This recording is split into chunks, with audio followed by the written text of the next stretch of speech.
Morning class. बेटा last lecture में हमने लेंस और लेंस के कम्बिनेशंस के बारे में बात की थी। जो हमारा अगला टॉपिक है वो है प्रिज्म।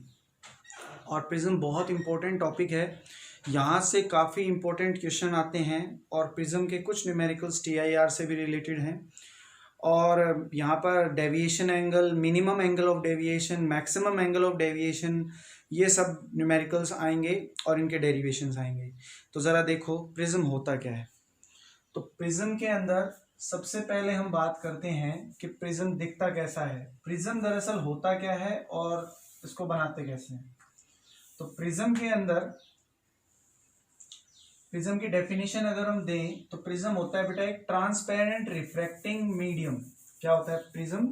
ट्रांसपेरेंट रिफ्रैक्टिंग मीडियम होता है जो कि बाउंड होता है बेटा, जो कि क्या होता है? बाउंड। बाउंड किससे होगा? दो नॉन पैरेलल सरफेसेस से। किससे बाउंड होगा? दो नॉन पैरेलल सरफेसेस से। दो नॉन पैरेलल सरफेसेस से जो बाउंड होता है एक ट्रांसपेरेंट रिफ्रैक्टिंग मीडियम, उसको हम प्रिज्म कह देते हैं। तो यहाँ आप देख सकते हैं मैंने एक ट्रायंगुलर शेप की प्रिज्म बनाई है।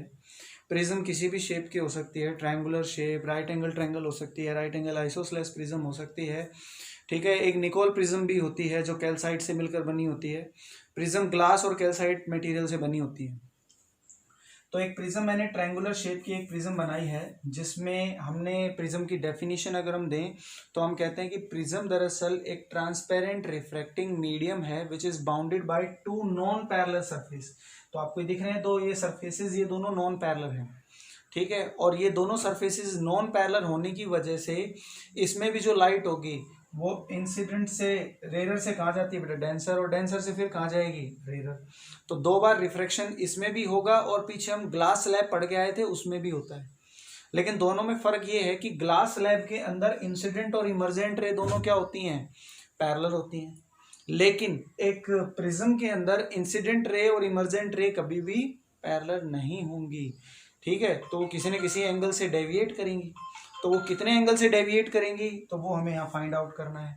और क्योंकि ये सरफेसेस नॉन पैरेलल हैं, एक कारण ये भी है कि इंसिडेंट और इमर्जेंट रे क्या होती हैं? नॉन पैरेलल होती हैं। तो देखो जरा कैसे। तो एक प्रिज्म की डेफिनेशन देने के बाद इसमें जो ए होता है बेटा, प्रिज्म होगा क्या? तो प्रिज्म की हम यहाँ पर डेफिनेशन लिखेंगे। Prism it is a transparent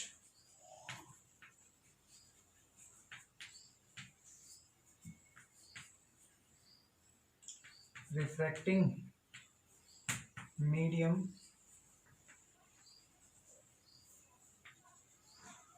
which is bounded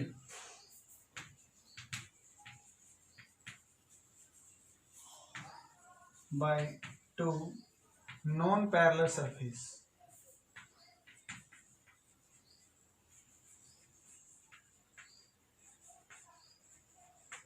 और ये जो नॉन पैरेलल सरफेसेस होंगे ये भी कैसे होंगे बेटा?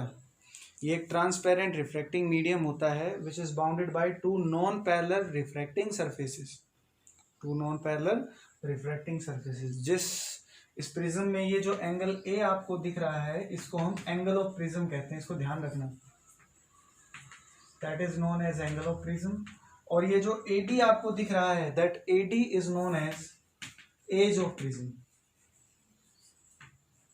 That is known as edge of prism. ये एज ऑफ प्रिज्म होता है, ये एंगल ऑफ प्रिज्म होता है। इस तरह से हम इसकी बात करते हैं। तो अब देखेंगे इसमें लाइट रिफ्रैक्ट कैसे होती है। How to be light get refracted when it pass through a prism. So see light refract कैसे होगी। मैंने यहाँ पर एक प्रिज्म बनाई, बहुत इंपॉर्टेंट टॉपिक है। 5 मार्क्स में यहाँ से क्वेश्चन आता है इसका डेरिवेशन कि how the light get refracted through a prism and measure the angle of deviation and the prism formula. तो देखो एंगल ऑफ डेविएशन पहले हम निकालते हैं। तो मैंने एक प्रिज्म कंसिडर की जिसका एंगल ए है, angle of prism that will B B and C। कोई भी लाइट जब इस प्रिज्म में एंटर करेगी, कोई भी लाइट जब इस प्रिज्म में एंटर करेगी, ये लाइट इसमें एंटर कर रही है। नॉर्मल हम ड्रॉ करेंगे which is always perpendicular to the surface. Normal हमेशा क्या होगा बेटा? सरफेस के परपेंडिकुलर, ये मैंने नॉर्मल ड्रॉ किया, that will be angle I. Light refract होगी रेयर से denser, it get bend towards the normal, ये लाइट बेंड हो गई, इस एंगल को मैंने नाम दे दिया बेटा R1। लाइट रेयर से डेंसर गई टुवर्ड्स द नॉर्मल, बेंड हो गई। फिर से ये लाइट अब इस बार कौन से सरफेसिस पर गिरी है, AC पर, मैं फिर से नॉर्मल ड्रॉ करूंगा। लाइट इस बार कहाँ से कहाँ जा रही है, डेंसर से rare, it bend away from the normal like this. ये इंसिडेंट रे, ये रिफ्रैक्टेड रे एंड दैट इज इमर्जेंट रे, और इमर्जेंट रे नॉर्मल के साथ कौन सा एंगल बनाएगी, E। अगर ये एंगल E है तो ये एंगल क्या मान लूं मैं, R2। ठीक भाई, तो ये लाइट 2 बार रिफ्रैक्ट हुई है एक प्रिज्म के अंदर इस तरह से। अगर मान लो कि ये लाइट रिफ्रैक्ट ना होती, जो इंसिडेंट रे ऑफ लाइट अगर वो 2 बार रिफ्रैक्ट होती तो इस तरह से जाएगी। अगर ये लाइट रिफ्रैक्ट ना होती इंसिडेंट रे, तो कहां जाती बेटा, बिल्कुल सीधी, ऐसे जाती। अगर लाइट बिल्कुल सीधी जाती तो ये अब बैंड अपने ओरिजिनल पाथ से, अब ये कितनी बैंड हो गई है तो हम देखेंगे, तो that will be angle delta. ये एंगल मैंने क्या मान लिया बेटा, डेल्टा। हाँ ये एंगल मैंने मान लिया delta. Del represent the angle of deviation, कि लाइट इंसिडेंट रे है वो अपने ओरिजिनल पाथ से कितना बैंड हो गई है, that will B denoted by the angle of deviation, delta angle. अब क्योंकि लाइट जब रेयर से डेंसर जाती है तो डेविएशन कितना होता है, तो ये एंगल, इस पॉइंट को तो मैंने नाम दे दिया कोई M, इस पॉइंट को नाम दे दिया मैंने P, and that is point Q। ठीक भाई, ये M, ये P और ये Q। अब क्योंकि लाइट रेयर से डेंसर गई है, मैंने आपको पढ़ाया था जब लाइट रेयर से कहाँ जाती है बेटा, डेंसर जाती है, तो हमें पता है कि भाई डेविएशन एंगल क्या होता है, I माइनस R।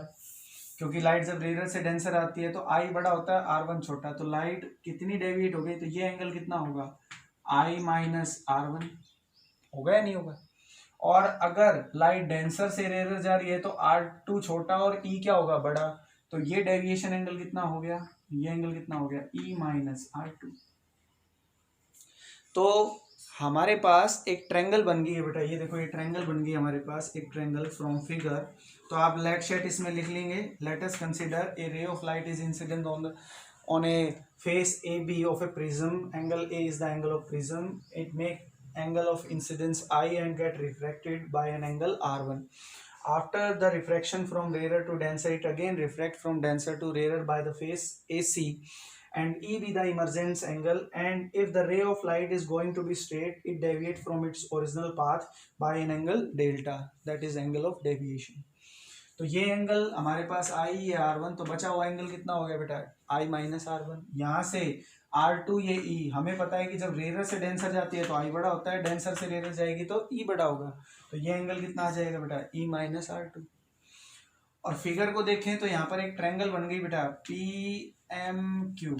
इस ट्रायंगल PMQ में बाहर का एंगल क्या है, डेल्टा। पीछे पढ़ के आए हैं SRS में कि ट्रायंगल में बाहर के एंगल का सम अंदर के एंगल के, बाहर का एंगल की वैल्यू अंदर के एंगल के सम के बराबर होगी। तो इसका मतलब इस ट्रायंगल PQM में बाहर का एंगल डेल्टा है और अंदर के एंगल क्या हो गए, I माइनस R1 और E minus R2, that is I minus R1 plus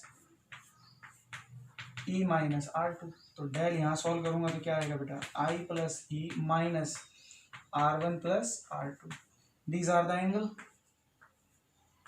angle का मार्क कर दो इसको, इस तरह से मैं इसको लिख सकता हूँ। तो इसका मतलब डेल हमारे पास आ गया बेटा ये, इसको दे दो इक्वेशन नंबर 1। तो हमारे पास ट्रायंगल PMQ से, PMQ इस ऊपर वाली एक ट्रायंगल से मेरे पास डेविएशन की वैल्यू आ गई है। अगर मुझे डेल निकालना है तो 2 बातें हमें इसमें निकालनी होंगी, एक तो I की वैल्यू, एक E की वैल्यू और एक R1 प्लस R2 की वैल्यू। तो R1 R2 की वैल्यू हम निकाल सकते हैं, कैसे निकालेंगे जरा देखो ध्यान से। यहाँ पर ये जो 2 नॉर्मल दिख रहे हैं तुम्हें, इस नॉर्मल को मैं इंक्रीज करूँ तो, और इस नॉर्मल को इंक्रीज करूँ तो ये नीचे किसी पॉइंट O पर मिल जाएंगे। सपोज लेट मैंने कर लिया, if we increase the normal तो नीचे एक ट्रायंगल बन गई MOQ,